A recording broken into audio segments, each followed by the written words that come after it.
Welcome to Trial by Wine. We take a closer look at crimes that highlight how fascinating humans can be. Schmitty, Swanee and Clarky visit crimes and run them through their jury of three, debating both sides of the case to agree an appropriate, if totally fictitious, sentence. Please be advised, Trial by Wine may include explicit or disturbing content and will include drunken rambling. Listener discretion is advised. All right, how are we? Super good. Very warm compared to very cold. Yes. Brr. Midsummer winter wave, cold wave. What's the opposite of a heat wave? Chilly wave? Cold snap. Cold snap. That's right, yeah. Yeah. It is, look, it's been a funny old, let's call it a summer that we've had. So it's just part of the ups and downs. Mind you, we haven't had massive heat waves and I probably like them less. So I can live with the cold. We got a good one a while back. It was lovely. And Carla, if you could just send a little bit more our way, that'd be great. I have to say, if Perth does deliver on one thing, it certainly is a dry, hot summer. And that's quite a nice thing, actually, if you know what you're in for and you just sit it. But, you know, we pay for it other times a year, I think, through many other ways. But, yeah, so we're all a bit warm and a bit hot, a bit cold, depending on where we are today. And has anything interesting happened in the last few days? Because when did we record? A few days ago, wasn't it? Can't say that it has for me, no. Well, No, we've me neither. nailed our 4 days in a row of gym. Oh, how you going? Yeah, good. Yeah. So we're very sore, but we also celebrated with a rosé last night, which was nice. Congratulations. Yeah. Ah, rosé. What is that? Anyway, I know what it is. It's just been, it feels like such a long time. What's I've been that? very dry. I've been very dry since Christmas because I've been starving for the wedding. So basically. Which is a matter of weeks away, I was thinking. I know, before. right? Yes. So that's very The exciting. final countdown. Yeah, we'll get there. So yes, rosé would be nice. I at some point tonight will allow myself my one drink, alcoholic drink, which is of course a mango chutney because they're only 70 calories and I can manage that. Is that all? That's good. They're no sugar, so they're 70 calories and one standard drink. That's why I like them, and of course they're a refreshing flavour.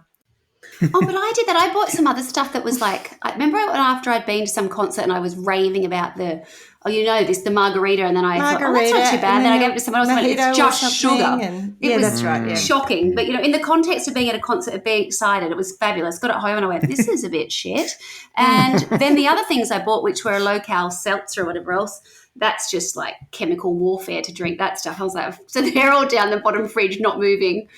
Did I ever send you the lower carb or low sugar ginger beer, or did I only send you the full fat one? Oh, You I don't don't know. like It was that like no, I have never even put it in the fridge. But there is a reason for that. I have not moved that box since you gave it to me because I found out that Jeremy's dad was. I remember I told you it was all happening. On the I day, can't yeah. move the box. The box is in the same spot in our garage, and I look at it all the time and I think I've got to put them on. I've got to do that, and I don't know. It's a weird thing. Not I know. ready yet. Sorry, darling. I know it's weird. Oh, that's all right. But I can show you a picture of it. It's downstairs. I know exactly. Next to the fridge, but not in it. So I don't know if they're low cal or high cal. What are you boys drinking? Wow. Well, I'm so glad you asked. Ooh. We're about to do something that I never thought we'd do because we are on a 28-day challenge. So we are Non-alcoholic? we are about to do a live tasting of a non-alcoholic rosé. So what this means is that it could mean that we have one sip of it, tip it out and go and get some real rosé, or we may continue with this one to start with and then switch it out a bit later. I like the colour of it. So do you want to do the live testing? Live tasting? Yeah, sure. So Yeah. the Who's colour it looks by? good. It's called Plus and Minus Rosé 2022 Zero Alcohol. And it Wow. says rosé grapes including skins. Mm-hmm. Wow, that's big.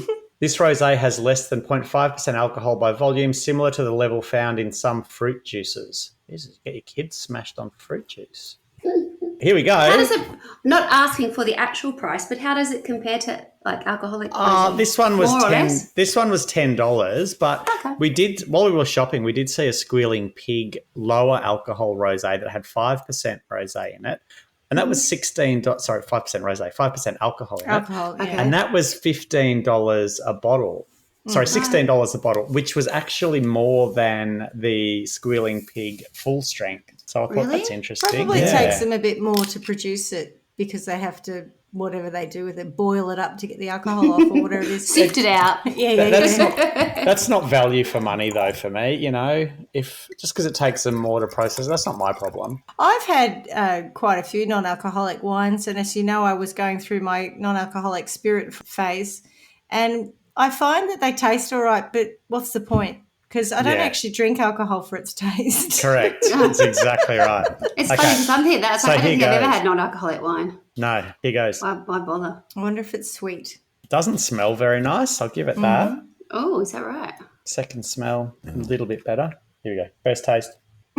If you didn't know that it wasn't alcoholic, would you be able to sense that there's no kick to it or? Yeah. You can totally tell it's non-alcoholic. Yeah. It's How? not bad. Because you're not getting any nice There's little no burn. bite to it. Ah, okay. And not that. Because of ragey alcoholic, I'm not. My nerves are not settled. My nerves are not settled. I'm still shaking.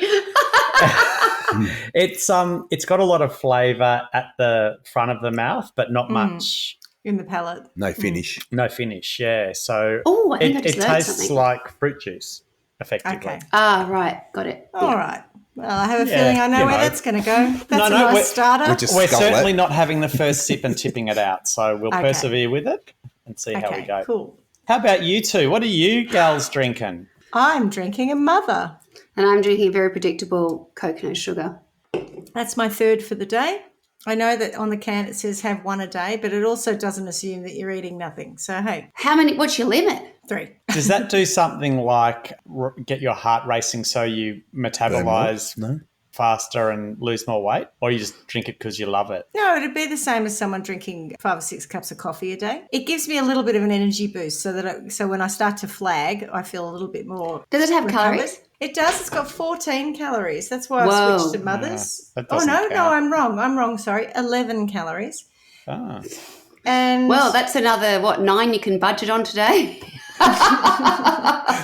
Knock yourself out, sweetheart. Go and have half a cracker. Exactly. well, hang on. I've already had I sound 2 very today, disrespectful. so- I absolutely do not mean it like that. I know what you can do, what you're capable of when you put your mind to it. So You know, I'm an Olympic I know weight it's. losser. I know. Yeah. I know. Yeah. But it's only a short-term thing. I don't have to worry about you beyond that. So if anybody's worried, Incredible please don't shrinking be. Schmitty. Schmitty. Yeah. No, it is a short-term thing just to the wedding. I have got a dressmaker altering the dress, so the dress will fit anyway. But I just want it to be that little bit. I just A want to popular feel good in culture it. reference here, which Clarky and we may not get, but it's like you're borrowing Marilyn Monroe's dress from Ripley's Believe It or Not, like Kim Kardashian did. there And was an cutting the outfit- ass out of it. Well, no, then she couldn't fit it, so she had to wear a fur stole over the top, but she apparently stretched it a little bit, which is very much not cool.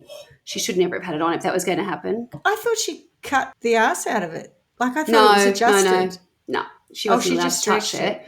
But they were saying that they think she put too much pressure on it. But she lost like 7 kilos in 2 try and weeks get or something into to it. get into it. Yeah. That's God. impressive. It's taken me 4.5 weeks to lose 7 kilos. I'm sure so she probably that's had some pretty impressive. chemical help or whatever else she needed. I don't think that, I'm sure everything's at her disposal. Maybe Yeah, they cut true, the true. ass out of her so she could fit into the dress.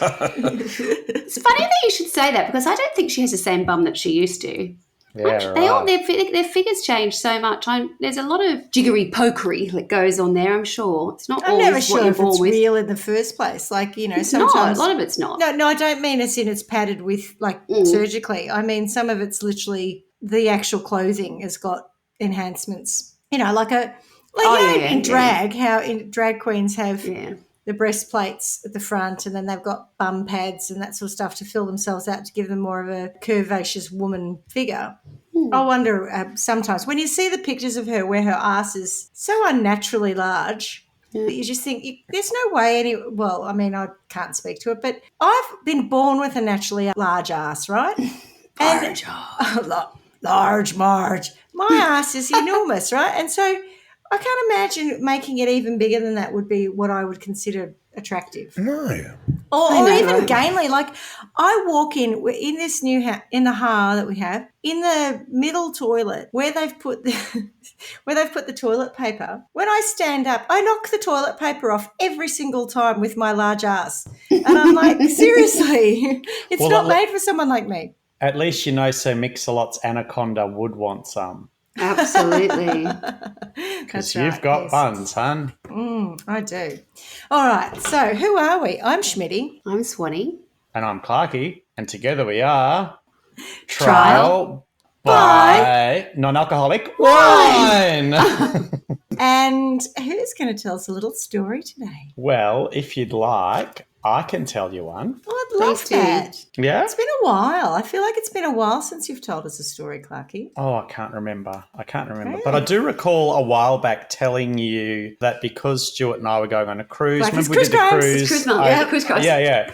Yep. I'm going to tell you a cruise story Great. Oh, cool. just to keep the excitement going. Because I'm Although- going on one in 6 weeks now or 5 weeks. So this is great. Yeah. Well, yeah. So I must preface this Cautionary though. tale. This could be a bit triggering for you then, Schmitty, because it's not happy-go-lucky cruise story that you would like to tell us when you come back from your cruise. Okay.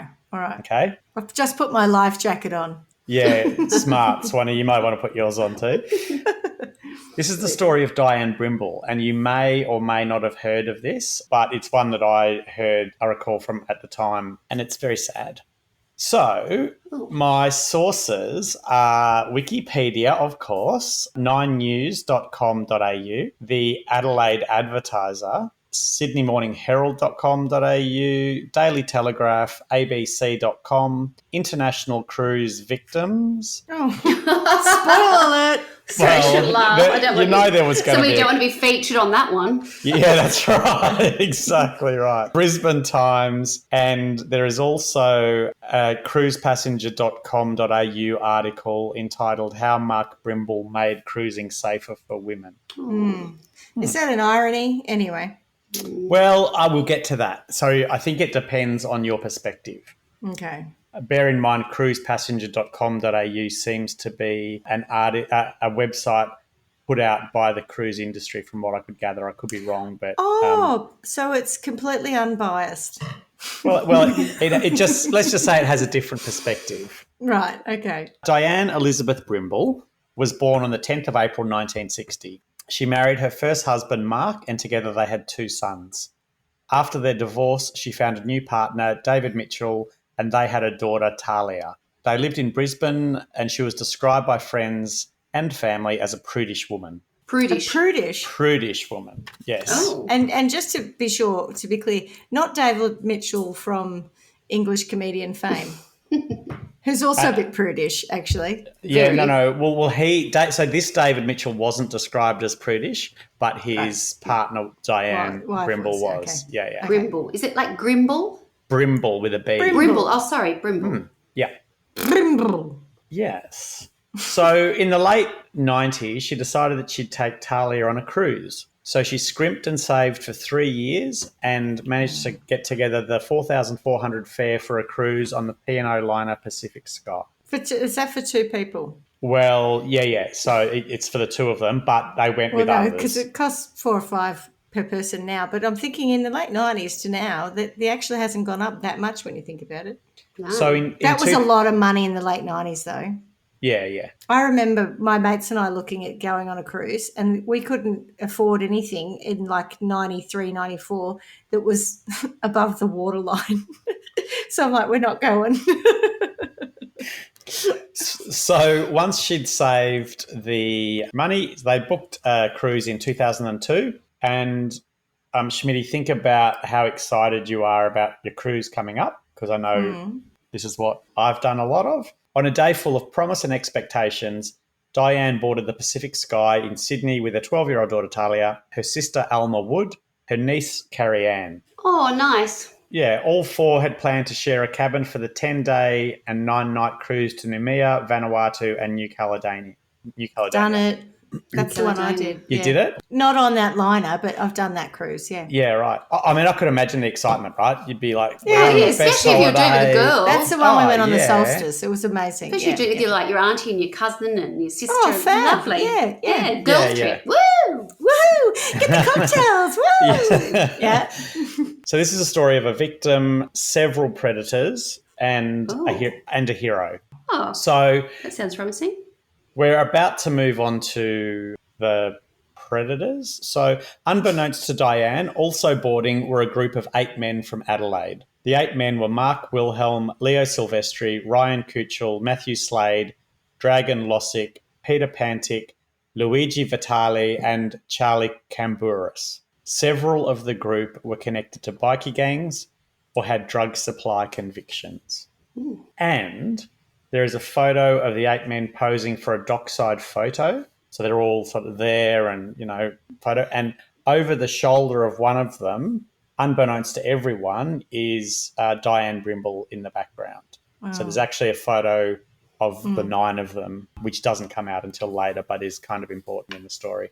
Not important, it's significant in the story. Okay, yep. So, as they all embark on their cruise, Dianne and her accompanying family members enjoyed a sail away party. I love this. I'm going to be so excited when we have a sail away party. That's a thing, is it? Is it like when you're leaving the port? Yeah. Yeah. So it gives them a chance to relax, have a couple of cocktails and watch the sun go down. Oh. Following the party, they decided to have dinner and talk about their plans for the following day. After dinner, Alma, Carrie-Anne and Talia decided to head back to the cabin and call it an early night. Dianne accompanied them back to the cabin to kiss Talia goodnight and later left for the nightclub. Mum.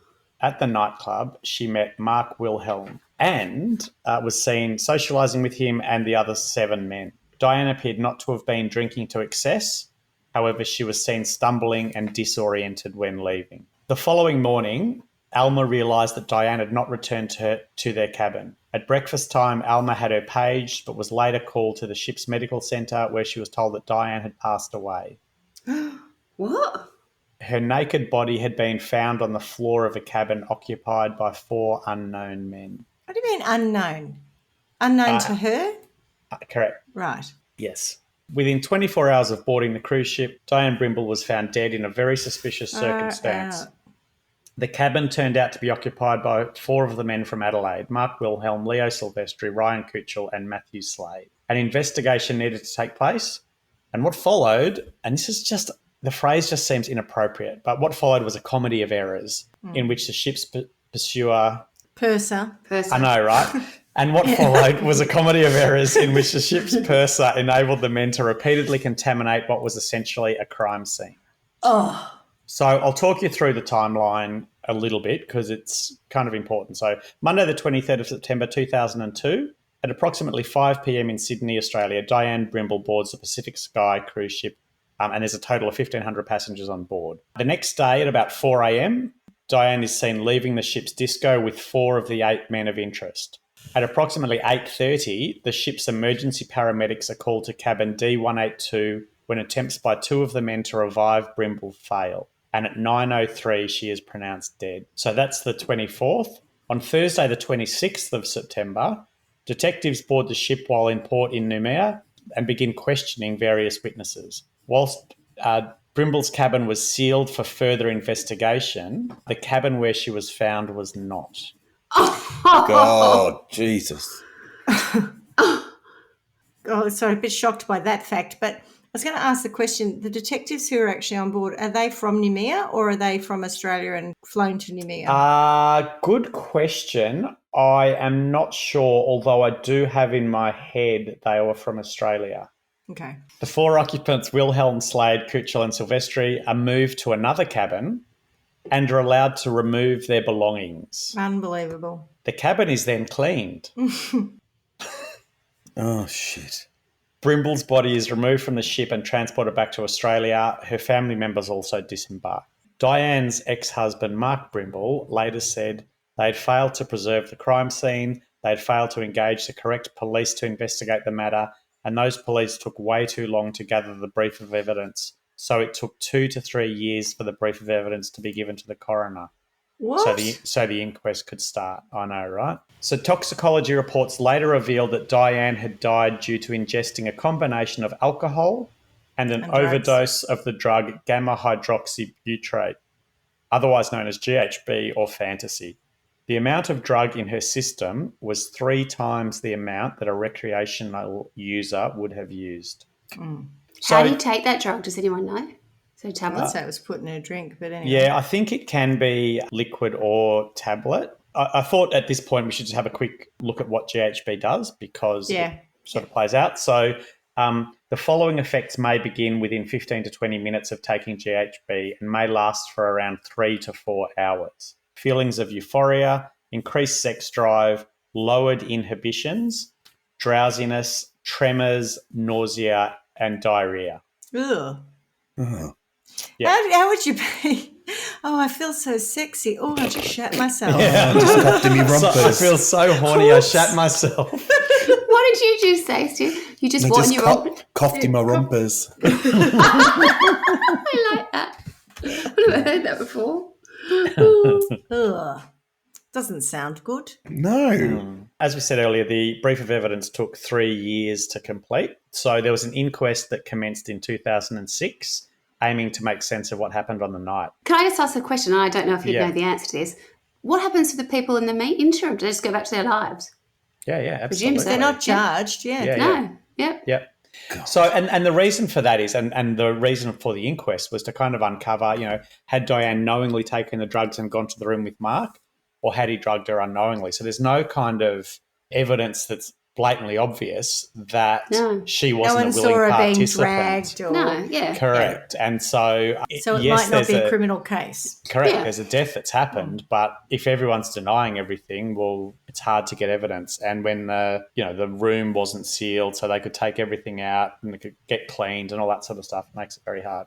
But so the 8 men were subpoenaed to appear. Mark Wilhelm's attorney attempted to challenge the inquest, but this was rejected, and Wilhelm was ordered to appear when called. Mark Brimble, the ex-husband of Dianne Brimble, represented the family at the inquest and asked questions of witnesses. Other Pacific Sky passengers and personnel had already made statements. So we spoke about victims, predators. Mark is kind of the hero of the story. Yeah. So during the inquest, both Leo Silvestri and Ryan Kutchel gave evidence blaming Mark Wilhelm for giving Dianne Brimble a GHB or fantasy.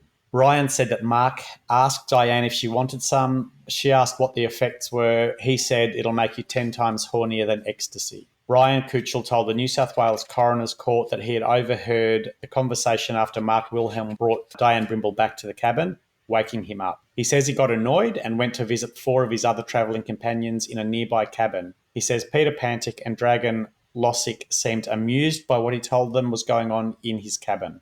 Peter Pan and Dragon Boy. Yeah. Correct, yes. So guess what they did? Joined in. They went to check it out. Gang Yep. raped her. And of course, if you're about to go and do that, what would you do? You'd do what Pete did, grab to the camera. Oh, God. Yeah, like really? So they could all go next door and they saw Mark having sex with her and Pete took a few photos. That's disgusting. Those photos, however, proved crucial in the case that otherwise lacked physical evidence. Brilliant. So the camera was owned by Charlie Camburis and the memory stick formed part of the evidence. The pictures had been deleted from the memory stick, but computer forensic experts were able to retrieve more than 150 Wow. deleted pictures from it. Nice Brilliant. work. 150. Yeah. Not all of now this situation. Now, though. it doesn't say that the 150 Right. are all related to this. Yeah, Okay. yeah, because I thought the same thing. Like, my God, what? I was like, God, it's like they were like photojournalists. Yeah, yeah. So the photographs No, just depict perverts. sexual activity between Dianne and Wilhelm. Wilhelm claimed that the sex was consensual, and several photographs appear to support this. Other photographs allegedly show Brimble later lying naked on the floor of the cabin, having lost control of her bodily functions. Oh, God. No. So that kind of takes us back to the side effects. According to several witness testimonies, the men had spent most of the time on the cruise allegedly propositioning a number of female passengers of varying ages. Among numerous acts of alleged sexual harassment were asking a 15-year-old to do an erotic dance in their cabin for cash, entering the cabin of 4 girls uninvited, asking if they were going to the disco where they could go down on them, and in a later encounter, Silvestri asking one woman if he could perform oral sex on her. They're on the weird. cruise for a They're cruising on fairly the cruise, specific but reason. still. Well, but also that's not hugely unusual. Not that I've had that experience on the cruises I've been on, but people are there, as you said the other day when you were talking about it, how many thousand people, everyone's on the drink, what Yeah, goes and- on tour stays on tour stuff. And there was a fair bit of promotion. I'm not sure if it was at that time or earlier, but I think we talk about this a bit later, although it may have been in the previous episode we did, around there being that real carnival atmosphere and party atmosphere. Party and so, atmosphere, yeah, you go yeah. on and you drink and you do whatever you want. So people kind of get onto the cruise ship and just lose their inhibitions and probably go a little bit wild. Yeah, it does depend on the way the cruise ship is actually billing itself, because the celebrity ones that Tony and I are going on, well, have been on and going on, they're more for adults, so that they don't really play that party stuff up. They don't have the slides and all the stuff. They don't encourage kids. Kids will be on board, but not many, I promise you. I wouldn't say it's sedate. There are people who have plenty of drinkers and stuff, but it just doesn't have that sordid vibe about it. Yeah. Whereas the P&Os I've been on have. And this was a P&O we're talking about, yeah? Yeah, correct. Yeah. So the inquest heard the initial interview that Silvestri had given police in New Caledonia. The interview was conducted 2 days after Dianne's death. At the time, Silvestri denied any involvement with Dianne. During the interview, however, Silvestri spoke of Dianne in disparaging terms, saying she smelt, she was black, and she was ugly. Silvestri also described her as desperate, a yuck ugly dog, and a fat thing. Silvestri told the police interviewers that he was angry because Dianne fucked up his holiday by dying in his cabin. He sounds like a lovely person. Yep.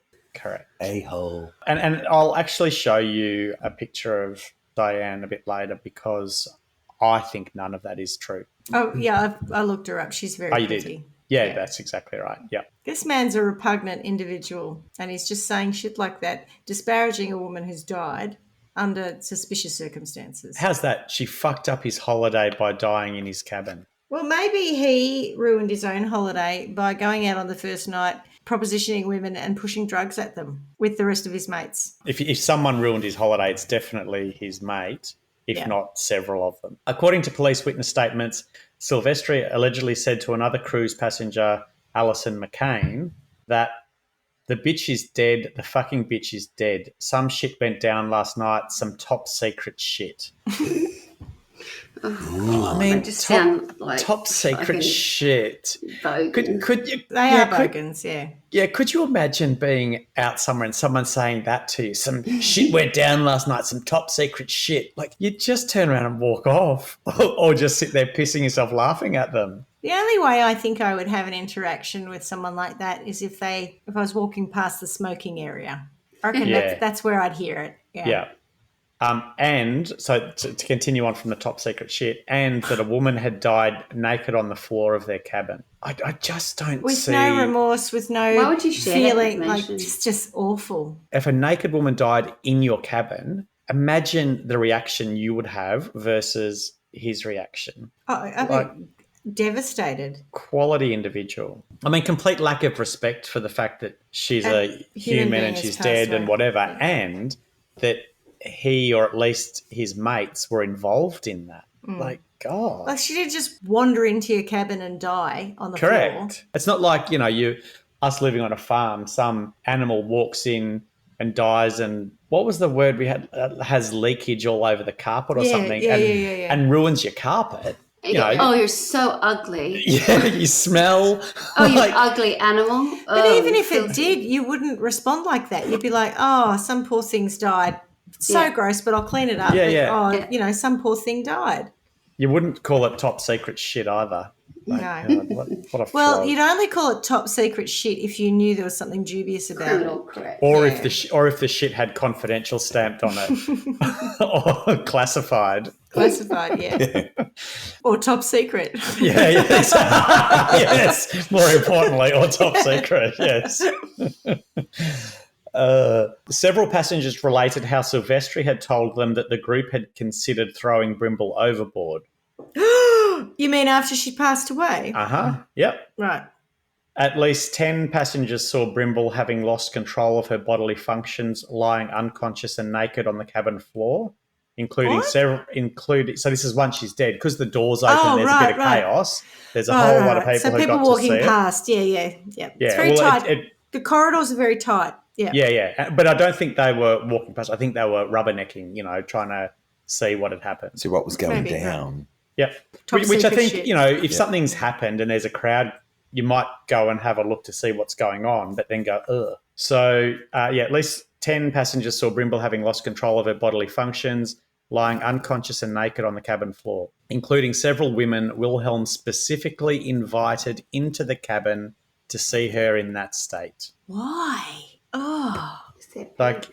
At 8:30 in the morning? Well, yeah, around that time. Did they know that she was dead at the time? They were laughing and thinking she was unconscious. Yeah, because they tried to revive her and then they called the it. paramedics. But is this before the paramedics arrived, when these other people are walking past? I presume so. Surely the paramedics would have cordoned it off or done something. No, I don't think it was cordoned off. So I think it was not, maybe not for a period of time. And, the fact that they still had access to their room to move stuff and everything, it just wasn't well managed at all. When the group realised something was wrong, they washed and dressed Brimble before calling for help. Later, when medical officers attempted to resuscitate Brimble, Silvestri told the ship's purser to get the bitch out of my room. And Silvestri's the one who said all that crap earlier, yeah? Correct, yeah, exactly right. He's the tip-top person that we all want in our lives. Prozactly. Silvestri told the coronial court that Kuchel told him that Wilhelm had given Brimble the drug and that she took it willingly with full informed consent. However, Wilhelm had written in a signed statement given to the P&O security chief that he had not given any drugs to anyone. In previous testimony given in March, counsel assisting the coroner, Ron Hoenig, described Brimble as being preyed upon and asserted that she was impaired in such a way that she could not have given informed consent. Correct. At the first inquest in March, Hoenig read statements from family and friends of Dianne, citing that she was a very moral woman who did not approve of taking drugs or of casual sex. Both Mark Brimble and David Mitchell, her partner of 14 years, gave evidence to the court pertaining to Dianne Brimble's character. So this next bit, I really ummed and ahed about whether or not I should include it, but I think in the... Should we brace ourselves? No, it's just... Oh. I'll tell you and you'll understand why, but I just think in the interest of being transparent about what I uncovered, I should say it. So, however, evidence was tendered by Brimble's doctor that she had recently been prescribed the morning after pill and had previously had an HIV test following an indiscretion. In addition, the recovered photograph showed Brimble fully conscious having sex with Wilhelm. So that is somewhat contradictory, I guess, to the other picture that is being painted. The reason I thought about leaving it out is I don't think it matters in the context of whatever she's done. She shouldn't have ended up in the situation that she did. Correct. No. It doesn't matter if she decided to consensually sleep with them. She didn't decide to consensually take an overdose of drugs, of which she already said at the beginning, what's the side effects? She didn't know how much to take, so in that respect, and if these guys, as you said earlier, were connected to bikies and drugs and shit, they would have known how much she could safely take. So I think assuming that, all of the testimony around her consensually taking it is true, that's correct. Alternatively, she didn't know at all. Correct, yeah. So, yeah. Yep. But I just wanted to be transparent with the fact that I did find that piece. So police had tapped the telephones of the 8 named men of interest for 6 months. Investigators heard nothing incriminating and came to the conclusion that the men did not have the mongrel instinct to stick to a fabricated story. Oh, yeah, they do. However, the men frequently spoke of themselves being the victims, boasted about the media coverage, and discussed how to make money from the case, including selling their story to the media, setting up a fee-for-access website, suing for defamation, and offering to tell the truth to police for cash. In one of the taped calls, Silvestri and Peter Pantic, who was suspected of taking the degrading photographs, talk about selling their story to 60 Minutes. Schmitty, I'll say it, but then I think you can put a voice to it because you're quite good at that. So what they say is, let's make some money out of it before they fucking shaft us. Fuck, we'll mention everything, Mr. Pantic says. Let's make some money out of it before they fucking shaft us.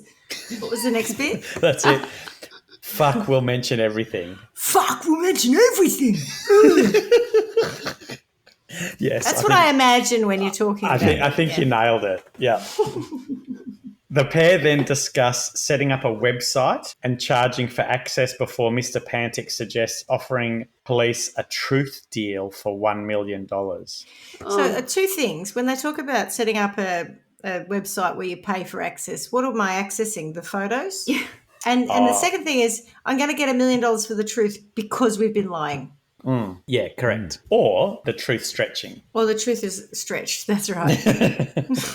In another call, Silvestri tells Ryan Kuchel, "You will have a Ferrari by the end of this."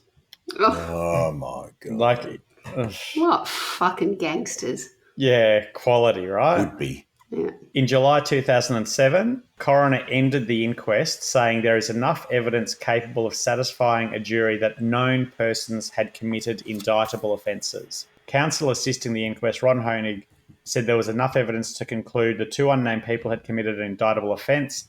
Hoenig said that possible charges could relate to supplying a person with a drug and not rendering a person assistance. The case is referred to the Director of Public Prosecutions. So we move on to the next part of the process.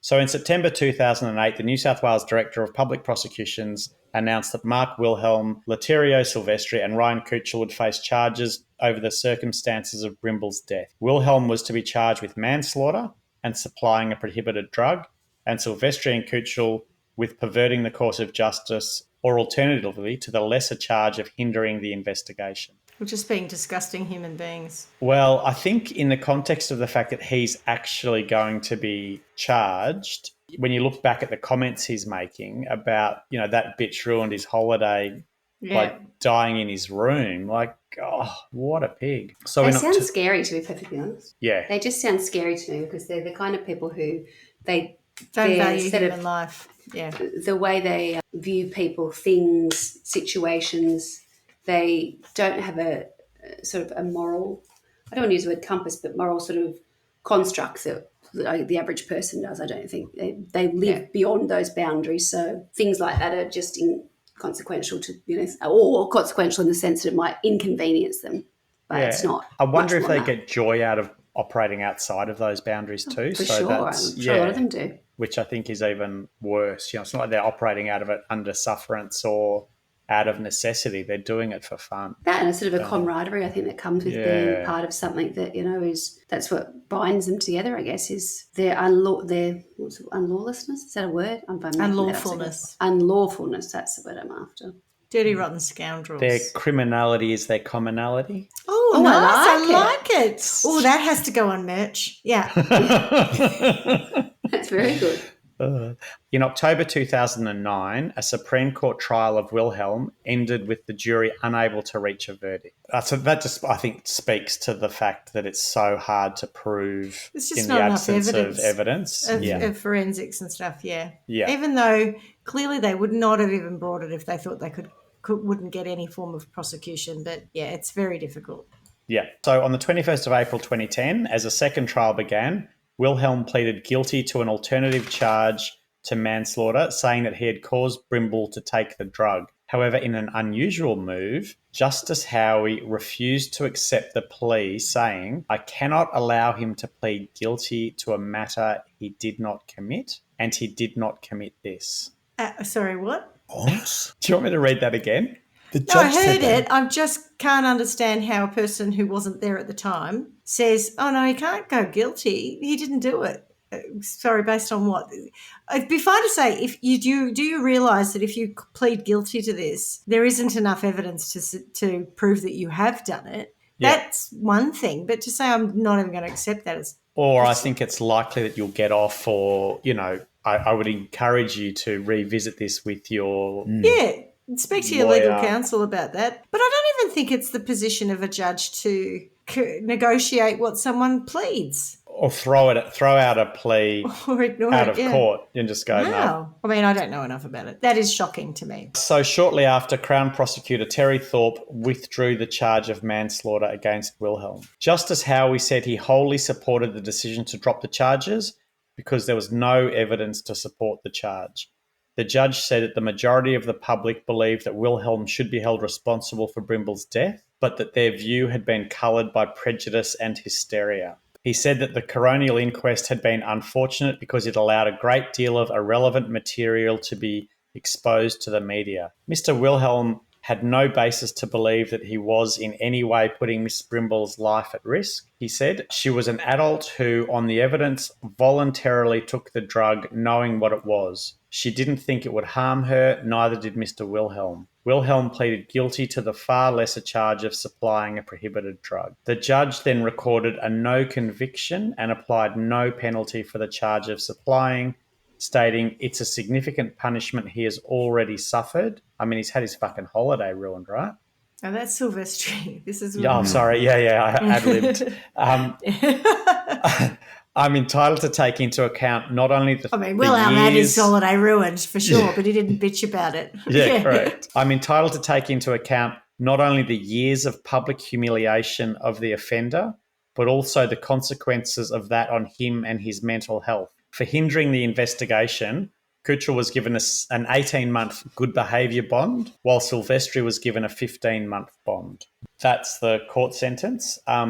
So later that year, the inquest that commenced in 2006 was finalised. Coroner Jacqueline Milledge finished what she started 4 years earlier, handing down her finding that the 42-year-old mother of three died from the effects of the illicit drug fantasy administered by a known person. She was unknowingly drugged by unscrupulous individuals who were intent on denigrating her for their own gratification, Miss Milledge said at the inquest. Miss Milledge's finding contrasted the finding from the earlier Supreme Court trial, which found the evidence showed Ms. Brimble had taken the drug voluntarily and did so under the influence of alcohol, and therefore in no way was Wilhelm responsible for the effects of the drug on Ms. Brimble.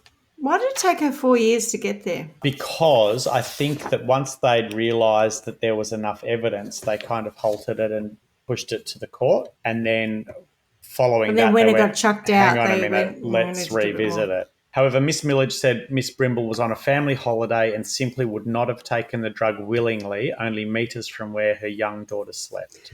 To be fair, I know this is one of those things, why she's with her sister and her daughter and a niece, and they've the first night and she's already at a nightclub on her own, straight up. And that's not, I'm not saying that that's wrong or right, but it is, I don't know, it sort of sets a tone that I find for someone who's so prudish. I don't think someone so prudish would do that. I find that very odd behaviour. I must say that I agree with that. I think that I found it odd that the first, they all go out for dinner, everyone goes to bed and she goes out partying. Frankly, if the mum and the sister, like the two women had gone out together and the girls had been put in a room together, that I actually would have understood. If they were at a certain age, they were like, young teenage girls, and the mums were like, all right, girls, we're going to go and have a drink now. You know where you are if you need us, all that kind of stuff. That I get. Yeah. The fact that she went off on her own, I find very odd. And if I understood it correctly, and I mean, it's kind of immaterial in the whole thing, really, isn't it, for what ends up happening to her? But her sister knew that she was heading out, right? Yep. They're sharing the same room, all four of them. I think, look, at the end of the day, the question is whether or not she took the drug and wanted, consented to have sex with these people or that person, or whether or not she was predated upon. I think you're right. It's just interesting when we're talking about a coroner at the inquest saying that she simply would not have taken the drug willingly, only metres from her young daughter. I don't think it's clear that that's the case. It's also not clear that she did willingly take it, and therefore I don't think so. It's two very extreme views, one from the Supreme Court judge and one from the coroner.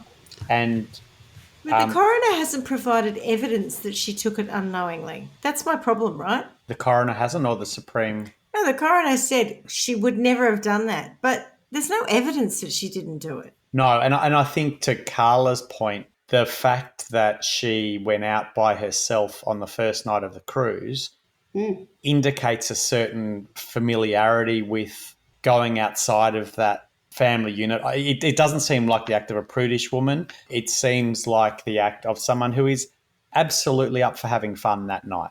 Now, none of that should lead to anything further. She should absolutely be comfortable going out and drinking on a cruise and feeling safe with that. But I don't think, I wouldn't draw either of the conclusions that the coroner and the Supreme Court judge did. I think there's a whole lot of grey area in there. And then I think to your point, Schmitty, none of it should result in what happened. No, of course not. I don't think I don't do drugs and I don't do casual sex. But I certainly would have gone into, not a nightclub, but they're not really nightclubs on the cruise ships, right? They're bars that have bands and whatever in it in the evening. That's a nightclub. Yeah, but I mean, during the day it's not, right? So it's not It's a like day club. No, during the day they're normally just, a bar. But my point is, I will go into a bar and have a drink. I would have gone in there and had a drink and socialised if I didn't want to go to bed and I was all excited because it was my first night. It doesn't mean I'm expecting to take drugs. It doesn't mean I'm expecting to get laid, and it doesn't mean I'm expecting to die. So I think there's a difference when we talk about someone who's prudish. Doesn't mean that she wasn't prepared to have a drink and socialise with people. That's not a prude. The prudish side of it is an objection to drugs, an objection to free sex. I don't agree with that though. But I don't know that she should ever necessarily have been painted as particularly prudish. Perhaps exactly. I don't know that she was prudish, to be honest, because if what her GP said was correct, perhaps there was some other stuff going on in her life where, there's nothing wrong with anything she's done, but to sort of suggest that she was prudish, maybe that's some people thinking, or maybe not wishing she was, but trying to paint a particular picture of her, which is only part of her personality. But that's neither here nor there. It's immaterial in what happened to her. So, but if you go to the doctors and you say, I need the morning after pill, right? Does it mean that it's because you've been shagging around, or perhaps you think you're fallen pregnant to your partner? Like, how do we know that was an indiscretion? Correct. Or that HIV test could have been because of her partner, right? Not because she'd had sex outside marriage. It might not have been to do with sex. It could have been exposure to blood or something. Correct. I think the interesting thing for me is that we can find an area in this story where there's no certainties, but both of the people in the legal profession have found absolute certainties that are so bizarre, diametrically opposed kind of thing. I couldn't draw either of those conclusions out of it. And if the coroner was the judge, they all would have gone to hell for what they did.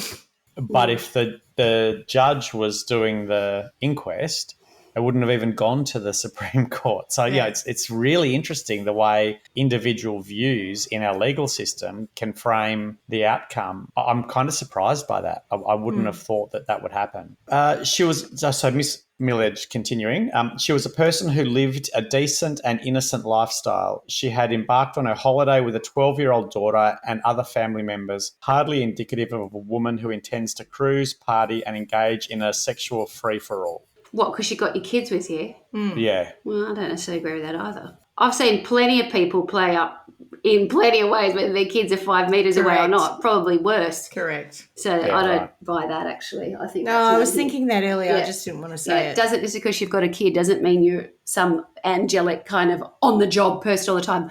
I think some of the worst things I've ever seen of people is probably with their kids in close distance. Yeah. Maybe because you've just noticed it more when that happens and you think, oh, God, take the kids home or go home or do whatever it is you're going to do. So then she continues, why then would a woman who could not be described as worldly, promiscuous or daring be found naked and dead in a cabin, dying from the effects of a date rape drug? Because she went to a place where the people that were predators and would be not likely to be, but, that's where they were. I think because she was predated upon. And she continued So what time did she go to the bar? Because she was with them for hours, right, before this all transpired. Yeah, so it was a long night. It wasn't like dinner. It was 15 minutes and she was drugged and she was there. Yeah. Oh, no, but they were having an early night. So the sister and the two children had gone to bed because they were having an early night. So she's gone out afterwards. So it's not like she's out at 2 a.m, although she did end up. No, she was. That's my point. She had a long night. She'd been out with the people for a long period of time. But what I mean is she didn't make the decision to go out late at night. She made a decision early on to go out and have some drinks that obviously then got out of hand. So whilst her comments were slammed as headline-grabbing, inflammatory and incredible by Wilhelm's lawyer, Chris Murphy, they were welcomed by Miss Brimble's family. Chris Murphy, isn't that a little bit key in all this? Isn't he like he is, isn't he? He's like famous and get you off anything. Oh, really? Yes. If that's the Chris Murphy, let me have a look. No, he's very, I know exactly who he is. He's actually very famous because people used to hire him because they reckon he could get him off anything. And he was he's a bit of a celebrity. Oh, maybe that's a Sydney thing. He is? Was this in Sydney though? He's a Sydney lawyer though, I'm sure. Yeah, it was. It was in Sydney, yes. It was. Because it was New South Wales Director of Public Prosecutions. It must seem weird that I know that, but he was in the in the media a lot when we lived in Sydney because he was always representing celebrities or famous people or infamous characters in crimes. Like people would go to him because he would get high profile. That's probably a very shorthand way of trying to say what I just took a longhand way to say. Yeah, well, that's interesting that it's him because he's renowned for getting his way. So interestingly, her former husband, Mark Brimble, and her partner, David Mitchell, were relieved the coroner had given official standing to what they believe. Somebody has finally got it right. The way in which her life finished has finally been told, Mr. Brimble said. The Brimble family were able to reach a settlement with P&O for a reasonable amount of money. Mr. Brimble campaigned relentlessly for increased safety on cruise ships leaving Australian ports after establishing the Australian chapter of International Cruise Victims in 2004. In 2016, Mr. Brimble was awarded the Medal of the Order of Australia for service to the community that through the promotion of safety for cruise line passengers. In a cruise passenger article from 2016, so this is the one I was telling you about that in my sources, Carnival Australia said, the inquest into the tragic death of Miss Dianne Brimble was a catalyst for changes that have taken place across the Australian cruise industry. The changes developed significant momentum that has seen big improvement in the cruise product and the introduction of more cruise brands and more ships offering cruise holiday options for every demographic group. While the surge in cruising has been built on it... We'll just have ones where we put them all together. Yep. Yeah. While the surge in cruising has been built on an improved product and a wider demographic, the lessons learned from the Dianne Brimble tragedy are never forgotten. The transformation was across the board, including strict RSA, responsible service of alcohol policies, use of comprehensive coverage of CCV technology, a zero tolerance of excessive behaviour that can affect the enjoyment of other passengers, and the development of protocols with the Australian Federal Police, state police forces and South Pacific heads of police for the proper investigation of alleged crimes at sea. It'll be very interesting to hear back from you three about the behaviours you see in terms of it being monitored and managed, because I just don't think that would translate to people being on holidays and loose and having a great time. And it'd be very hard to manage. Tate, what a load of old shit. Yeah. Yeah. Certainly wasn't my experience on the two short P&Os that I've been on. Yeah. I didn't get a sense that any of the behaviours were being monitored. I didn't see anything that was terrible either. No. But plenty of people drinking, people being bogus. Not feral, not terrible, but I didn't see any sense of kind of dial it down now, thanks, chaps. Nothing like that. And I'm speaking to something that is my opinion, and it comes to all things. When some people go on holidays, it's a big deal. They have saved or they've, waited years or whatever else. Their expectation is that it's going to be different to their everyday life and they're going to go and have a good time. And for a lot of people, having a good time means getting really messy. Certainly it does for me. Yeah. Yes. Well, it doesn't for me. But I love your honesty. And eating too much. Yeah. And whether that's on a cruise ship or in a resort or in a caravan park or anywhere, Exactly. it happens everywhere. It's like, not Vegas, going to, anywhere that there are certain things that people think, I'm going to go and play up. Because you think you're sort of beyond the usual realms of not so much what's expected, but you're playing up. I'm on a ship or I'm whatever. I can do what goes on tour stays on tour. Correct. And people travelling in groups, not necessarily travelling with their family. Behaviours happen. Hens nights, bucks nights, things happen. All that kind of jazz. And it's not that they're going to walk around going, enough there. I think that's a big part of their market. Really, is the fact that they trade on the fact that it is not the everyday, and that people are. Why is it all inclusive? Not so you have less. You've paid a lot of money. Correct. It totally leads into this kind of, loose behaviour. Debauched behaviour, perhaps. Yes. I think the other thing is that travelling in general is often about new experiences or experiences you wouldn't normally have in your daily routine. Correct. So there's a certain excitement that I guess comes with all There's of that. a massive excitement. You wait till you get on board and you spend your first 2 hours trying to book all of your restaurants. At your sail away don't miss party. out. And then you go to your sail. Oh, no, then you've got to do the muster. You've got to do your first muster. And then finally they let you out to have some fun. What's a muster, like a emergency drill? It's a safety drill. Okay. Yeah.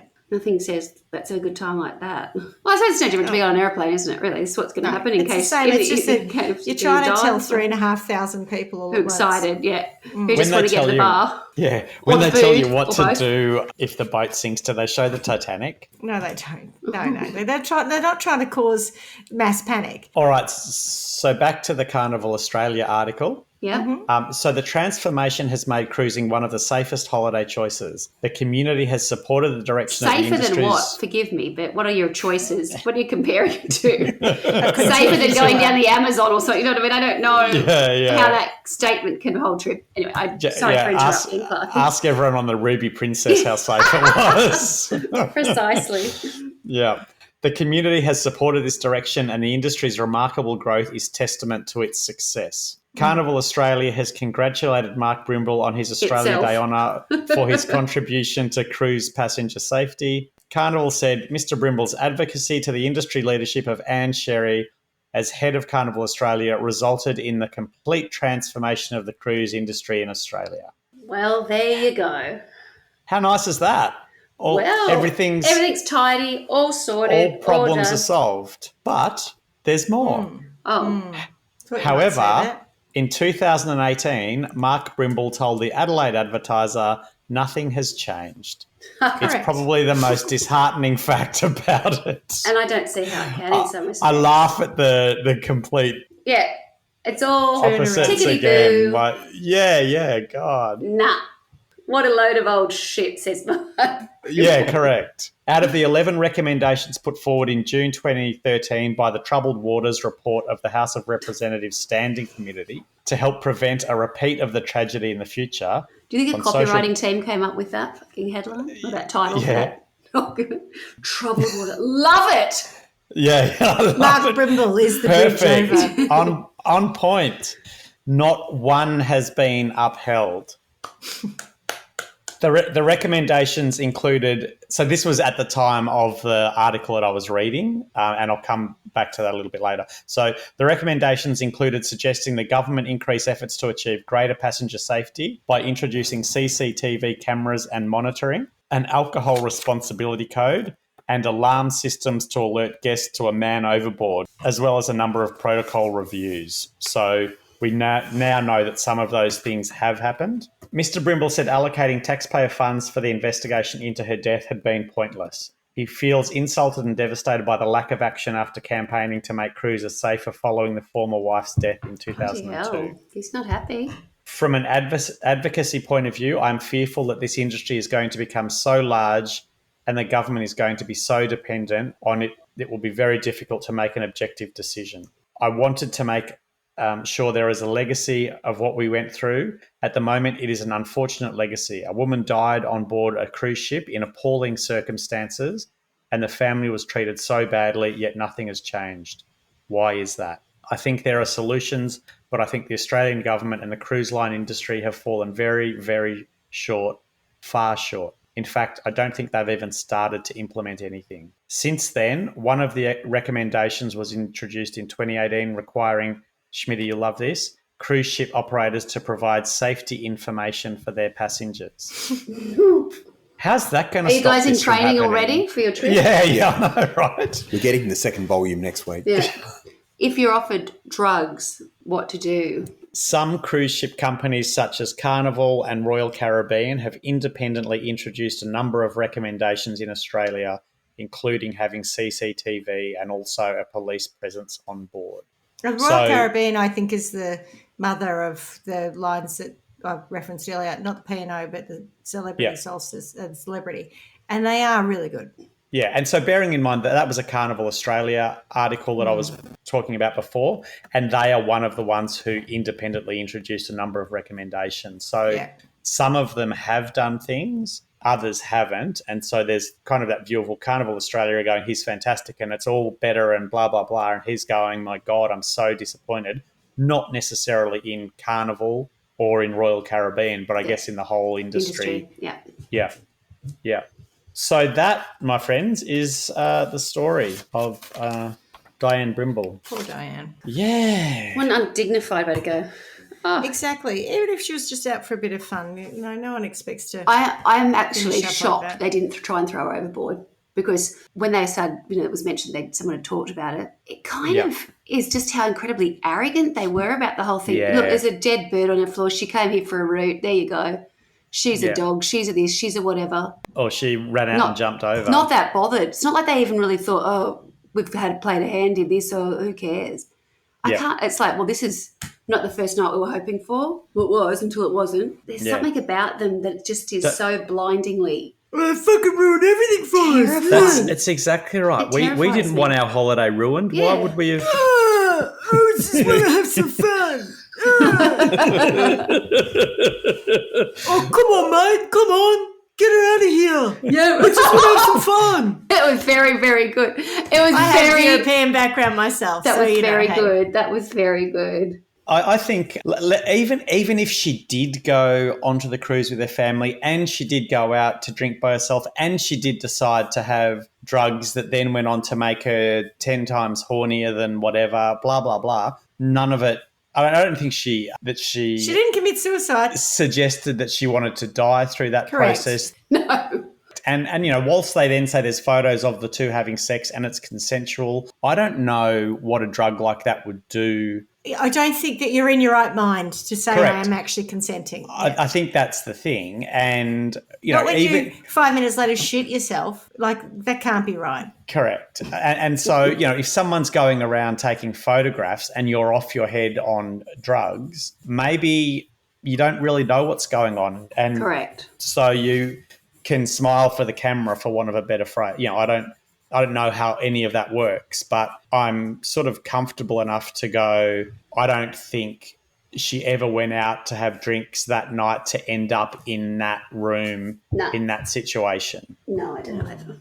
It's a horrible, horrible story. And the change in her mindset from that excitement of going onto the cruise with her family to, less than 24 hours later being naked and dead on the floor is just such a tragedy. I agree. It's nearly as if, you could take that crime off at the boat and put it in the pub down the road, really. Do you know what I mean? I think that's spot on. It's just that they happen to be on, she's ended up in a situation where things have got away from her in terms of the alcohol, and then, of course, then such impaired judgment that she's then followed and done whatever else. She was just so out of it already. But the fact that it was on a boat, and it was more the way it was then handled in terms of an investigation, that they seem to let themselves down on time and time again, where it's, letting people off boats, going into port. You sort of talked about this in some of your other cruising crimes. It just feels like, yet again, we're in this situation where, it's people behaving badly, investigations not stacking up to be able to truly understand what's happened, and then we're left with a mess. And the mess, no one is, certainly the victim is not, there's no justice in the sense that, you don't really know what's happened to that person, because no one's truly telling what did happen. It's all this sort of game of what do they know, what don't they know, what's already gone, what have they seen, we'll never have to mention that because that's been washed away, so we never have to mention that again, that we gave it to her in a drink. Things like that, who would know? It just becomes an edit of what really happened, right? Yeah. All the facts are simply not there. They're not available. I think the other thing, and I know this is 2002, so it's perhaps not fair to say that now, but in the context of what we were talking about with changes to the industry, if this did happen in a pub, there would more than likely be some level of CCTV footage. As you left the pub, there would be CCTV footage of you walking down the street. Correct. In a truly safe environment, which a cruise ship could absolutely deliver. Mm-hmm. They could have CCTV footage in the hallways, in all of the common areas. So you would clearly see footage of her walking with the blokes or being led by the blokes, or, someone on either side of her walking. You would see whether... Because if I have this thing in my mind, and this is my vision of what I would think how a modern cruise ship, and I mean, 2000 would operate, I would see it as something not dissimilar to a hotel or a casino where you've got Yep. basically a control room where there's people sitting there with cameras because, in case someone goes overboard, in case this happens, in case someone knocks something that's going to, break and it's a significant thing. There's a lot of things that can go wrong, right? And therein lies the irony. Yeah, and then you would think that, in the bar setup, if someone's like over as many hours as she had been, just some things like that I think, gosh, it actually wouldn't be that hard. You'd have a number of venues. I mean, these things have several venues, don't they, that are open all night, Schmitty? Yeah. Yeah. But by 2-4 o'clock in the morning, whatever, when she left, there'd only be a number of them open. They've got that. They're trailing her right. They've got back to their room. I would have thought that there was a security team or people overall sort of not watching everybody with a microscope, but a general sense of movement of people.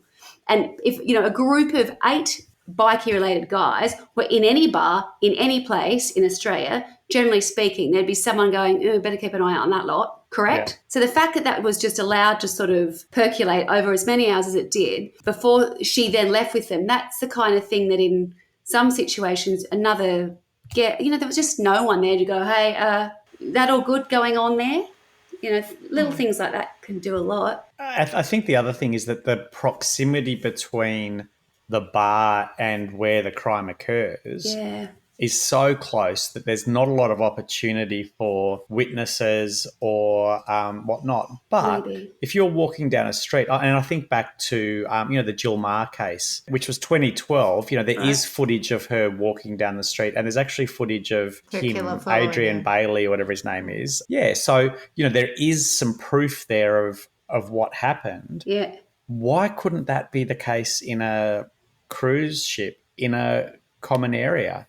Not that people have to be sitting there watching it all the time. You guys are going to turn up, get a drink, check it, you'll be looking around. I've got cameras on me, we're all good. I don't think anyone's debating the fact that she was in a nightclub. I don't think anyone's debating the fact that she was seen going with these guys. The issue is whether or not there's no footage or way of determining whether or not she was slipped a drug or took it willingly.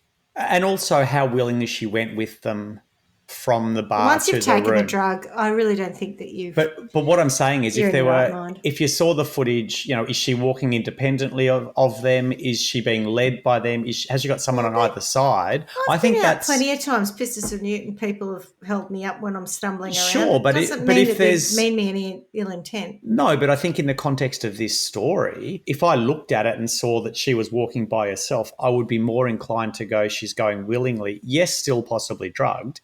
If there's a bikie on either side of her holding her up and kind of whatever, and they go, you know what, she's in this state, let's take her back to the room so that we can do whatever. I think the footage could provide some context that would make it easier for people to interpret what really happened. And that's the piece that I think. So there isn't anything. That was just witness Correct. statement. Yeah, Okay. taken from people at 4 a.m. in the morning. Well, taken from people who were up at 4 a.m. in the morning. If I I'm wouldn't know out what I drinking said. that's the thing, right? So But I'm just thinking back to my own cruise experience. You're walking down a corridor, you're walking past people. I don't remember who they are 5 seconds later. Like none I'm of the it. same. Even if they're pissed and they're rolling around, don't pay any attention. Oh, I reckon going in to my this situation room. you might. I I reckon if you saw Because a the middle-aged environment- woman with a group of men like that, Honestly, not necessarily, might. Carla. I Yeah. mean, you might, but because it is a party atmosphere and people are copping Yeah. off and stuff is happening, you don't necessarily see it Fair as enough. Sinister. a sinister thing. Yeah. fair enough. I think the other thing, though, is that at 4 a.m. in the morning, not too many people are up sober and alert. True. So So what the might ones that happen are at- up are probably going off to cop off. Yeah, exactly. or are going to have inaccurate recollections of what happened. Whereas if True, it was true. 3 o'clock in the afternoon, you would expect that there are witness some perspective, people yeah. who are completely sober, alert, and can give you a decent retelling of what happened. All right. So on that, are we going to sentence? Because I'm quite happy. I don't care what really happened. I'm quite happy to sentence some of these assholes. Go your hardest. Right. Right. Because we are covering a nautical sort of situation. And the people I'm going to sentence are Wilhelm, however you want to say his name, and Silvestri, who I really, really dislike. I know I've never met him, but from the account of what you've said. And Wilhelm, because while you were talking, I was reading some of his charming quotes as well and thought, no, he's just as disgusting. Really? And I'm not sure about Peter Pan, but I didn't like the fact that he grabbed a camera maybe and went back into the room. Yep. Correct, right? Yeah. I don't think all of them have done the wrong thing, but there are certainly, I think, at least 3 or 4 of them who were complicit in it, if not killing her, not saving her. Yeah. Yeah. So, I think they'd be my top 3 based on how the story was told. Yep. yeah. Yeah. So based on that, I'm going to revert to a historical nautical punishment, Oh, which is keel hauling. I don't know what that is. I've heard the name. I but thought not- I you love might I say love how that. you know this shit, but no one else knows. Did you know what it was before you Googled it, or did you know? 100%. Of course. 100%. But I wanted a nice and Because I did it clear to someone on description one of of it. those cruises that Oh, yeah. I went on. She's got a whole suite of things options Some- available to her someone- when she travels next. Yeah, someone pushed in front of me in the queue to get the food, so I Keel haul keel-hauled him. them. That's right. No. It's because of my pirate juice, you see. I love Right. I've got a thing about pirates. Okay, What's that's the thing fair. I read? Oh, why is a pirate called a pirate? Don't know. Because they are. Anyway. Oh, Schmitty. Far All out. right, joke. so Yeah. I am keel hauling the 3 of them. And keel hauling is a punishment inflicted for various offences in the Dutch Navy. And when I say that, I'm talking in the year 1673, not 1973, nor 2022. It is performed by plunging the delinquent repeatedly under the ship's bottom on one side and hoisting him up on the other, having passed under the keel. Oh, Brilliant. how do you The survive blocks- that? Usually don't. Brilliant. The blocks or Far out, pulleys by Shmitty. which he is suspended are fastened to the opposite extremities of the main yard, and a weight of lead or iron is hung upon his legs to sink him to a competent depth. By this apparatus he is drawn close up to the yard arm and thence let fall suddenly into the sea, where, passing under the ship's bottom, he is hoisted up on the opposite side of the vessel. As this extraordinary sentence is executed with the serenity of temper peculiar to the Dutch, the culprit is allowed sufficient intervals to recover the sense of pain, of which he is indeed frequently deprived during the operation, i.e. we let them get their consciousness back so that we can make sure they feel it again and again. I was going to say, because when you said often they don't survive it, I was going to say, can we make sure that for these people that happens? So well done. In truth, a temporary insensibility to his sufferings ought by no means be construed into a disrespect of his judges. When we consider this punishment, it is supposed to have peculiar propriety in the depth of the winter, so you do it in the coldest time, Oh, yeah, nice. whilst the flakes of ice are floating on the stream, and that is continued until the culprit is almost suffocated for want of air, benumbed with the cold of the water, or stunned with the blows his head received by striking the ship's bottom. And that, my friends, is keel hauling. Nice work. I like it. I think that is a very appropriate sentence. Well done. And here's just a little footnote here. One source suggests that it may have evolved from the medieval punishment of ducking, another of my old faves. Ducking? Yeah, we've ducked before, remember? I beg your pardon. Go back to episode Is this like 6 or something, and I'm sure we ducked someone. Is this like a autocorrect No. where we've ducked before? No, it's not. No, I have definitely sentenced people to ducking before. Yeah. Okay. Over to you. I'm actually really comfortable with that for those guys. What I'm unsure of, and so I don't think I need to try to come up with a different sentence to what you've done for the blokes, but I'm really unsure and kind of I feel like there's some element of punishment that has to happen both for the coroner and the judge. I thought you'd go there, yeah. Yeah, because I just struggle with that, how they've both made it black and white in completely opposite ways. And I actually can't agree with either of them. I can see how certainly the coroner's viewpoint could be a possibility. I can't see how it's a certainty. And I like the fact that she's provided an alternative to the outcome from the Supreme Court judge. I'm shocked that the Supreme Court judge can overrule a guilty plea and prescribe no punishment. That piece I think is really disappointing.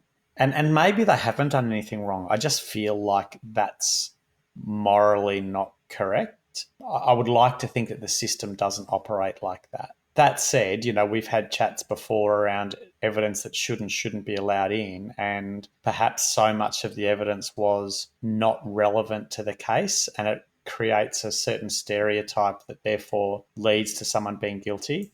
What I did like about the judge is that they actually said the media circus has affected this. Yeah. Maybe not It's in not so many impartial words, now. but Yeah. we when we talk about the Scott Peterson one where there was an absolute media circus. I still think he did it, but yeah. Oh yeah, no, I think you're quite right. But what I'm saying is the impartiality of the jury is such an important part of the process. Agreed. Yeah, so I don't know. I would like both of those two to reconsider the outcome of what they've said, probably have a good chat and come up with a unified approach, And because something in the middle, I think. that you're correct. Sorry, I'm kind of rambling. The person that we should sentence It's other all than that those three, non-alcoholic rosé. I know, look what it does to me. Yeah. The thing that I think we should call out is the fact that the crime scene wasn't preserved. Yeah. And, whether that sits with the purser or the paramedics or the entire cruise line, in the instance of something like that, they just need to be better. It should be sealed off. They should be moved to another room with none of their belongings until the police arrive. Yeah, correct. Yeah. Even if you don't think it's a suspicious death, she wasn't meant to be in that room. She's not a person in the cabin. I would have called that Correct. suspicious until proven otherwise. Anyone dead, we shut it down.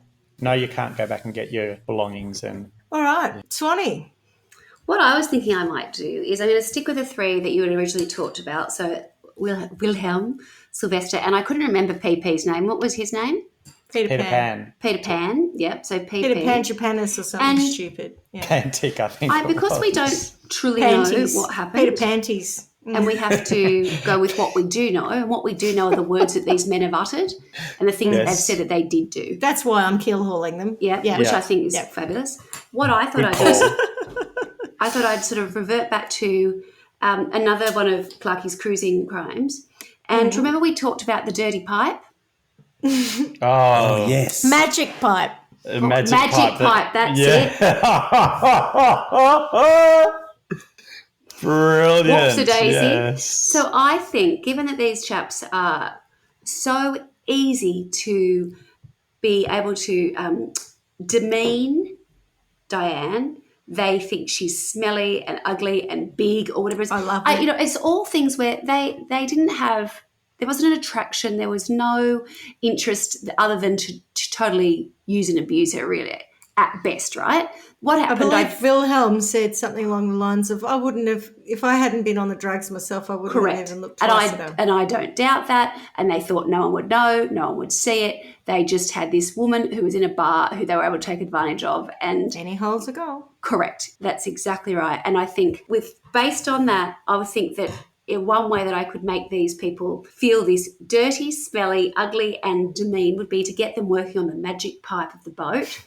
Mm-hmm. Which is where all the effluent comes out. Is that correct? Clarky, where they're just dumping Yeah, it? yeah. It's where they pump That's it where all they out. Yeah. Not just all the cooking, Everything, grossness, that's right, the grease everything. trap. Yep. Everything that should go in a black tank, a black water tank. They can have all of those.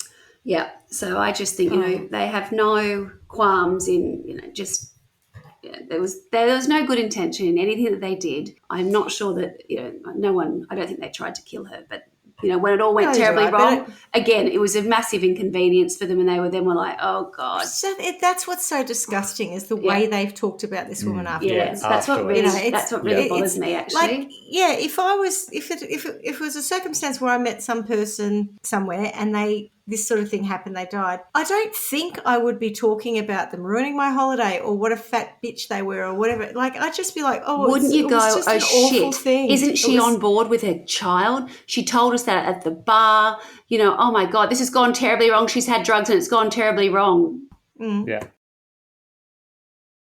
All right. Well, you were right at the outset of this where you said it was a little bit serious and dark, but I am really happy with the magic pipe coming back this episode.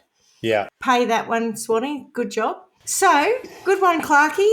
As we say all the time, miss you already. Ciao. Ciao, ciao for now. Ciao, darlings. Bye. Mwah. Ciao, ciao, ciao. Thanks for listening to Trial by Wine. You can contact us at trialbywine@gmail.com.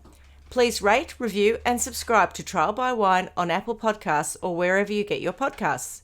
If you'd like to support us, you can become a patron at www.patreon.com, Trial by Wine, or visit our website www.trialbywine.com to donate to us.